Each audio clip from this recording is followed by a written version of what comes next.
Welcome to the Genius Factory. Enjoy the video. You start by powering down and removing the batteries or unplugging USB-C. This prevents shorting. Next, use a pry tool and the correct screws to open the back. Work slowly to avoid snapping internal clips. Once inside, inspect the RB assembly for gunk, a lost spring, or a cracked actuator. Clean with isopropyl alcohol and compressed air so contacts actuate freely. This first step saves time, because many RB problems are just dirt or misalignment rather than full replacements. Once done with the initial inspection, you remove the screws and carefully separate the shell halves, watching ribbon cables. Label or photograph orientation to avoid mistakes. Then unsnap the RB module from its housing, lift the flex cable straight up to prevent tearing.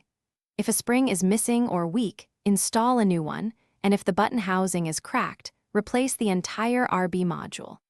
Make sure the plastic actuator sits flush so the button travel is consistent. This avoids intermittent presses after reassembly. You reattach the ribbon cable, align the two halves, and tighten screws evenly so the shell isn't warped. This preserves button geometry.